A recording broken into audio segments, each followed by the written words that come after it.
Yeah, this is going out to all my supposed followers. I gotta say something. I've gotta break some shit down. I've been wanting to break down for a long, long time. I don't know who you think you're following, but it ain't me. I don't know whose word you think you're listening to, but it's not mine. I mean, is there another Jesus Christ that I'm not aware of? Another Jesus walking around who really likes wars, who really is down with homophobia, who's psyched about you making your kids fatter than you? Because if there is, I'd really like to meet him. I'd really like to give him a swift kick to the nards and send his ass packing. I mean, where does this Jesus get off? Getting people to fight wars over you, getting to get people to kill for you. Who does this Jesus think he is? Helen of Troy? Sorry, I know that you idiots probably don't know who Helen of Troy is. Let me rephrase that.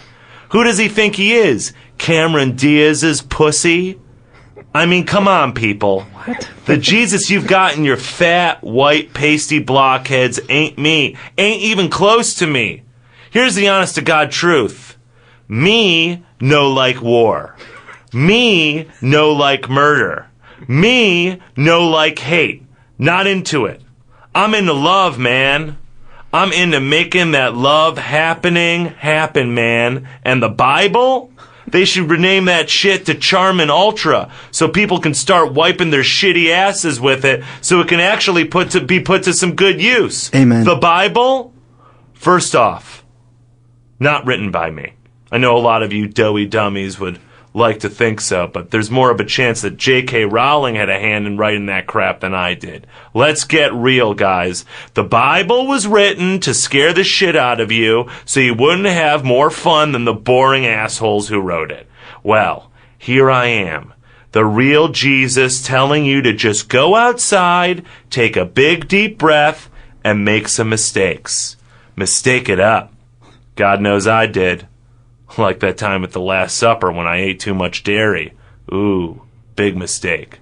I felt more bloated than Khloe Kardashian on her period.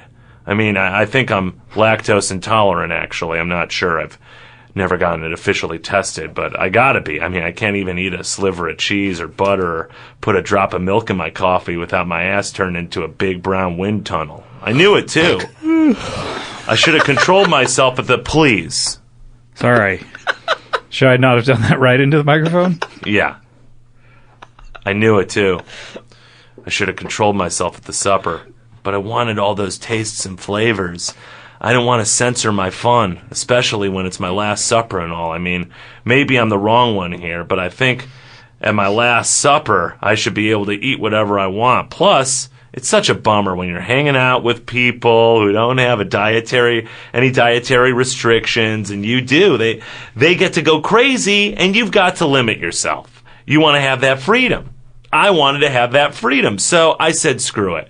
I had some cheese and crackers, and I put some butter on my bread, and presto, alakazam, I go from the son of God to the son of farts in a matter of seconds. It was really embarrassing, too. It's terrible when you have to fart in public. I mean, what am I supposed to do? Hold it? That's not good for you. You got to let it out, man. And I'm not going to be excusing myself from the table every time I got to do a butt burp. Then everyone will know something's up. They'll know I'm leaving the table to push out a few squeakers. And then it's not the Last Supper anymore. It's the last roast. Everyone cracking jokes like, what's the difference between Jesus' ass and a hurricane? A hurricane doesn't smell like shit. Jokes like that aren't even that good, but of course everyone thinks they're funny in the moment because they're accompanied with the fact that my asshole won't stop speaking fartese.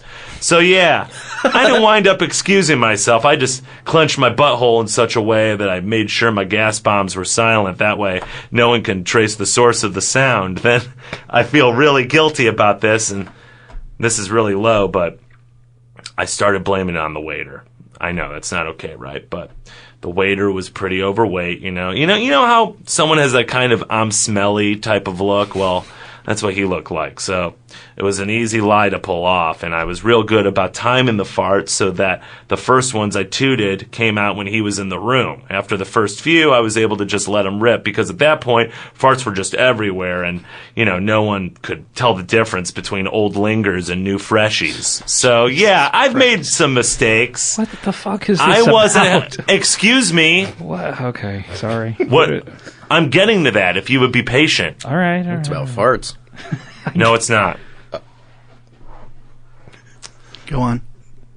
So, yeah, I've made mistakes. I wasn't proud of that, but guess what? I'm human, and I make mistakes. And that's part of the beauty of being human. You do the best you can. And where is that written in my supposed book of gospel? Where is it written, Jesus says, do the best you can? Nowhere. That's where. So get real, you fundamentalist freakos. You're farting up a storm. And you're blaming it on the homosexuals? You're blaming it on the abortion doctors? You're blaming it on the Muslims? You're blaming it on the waiter.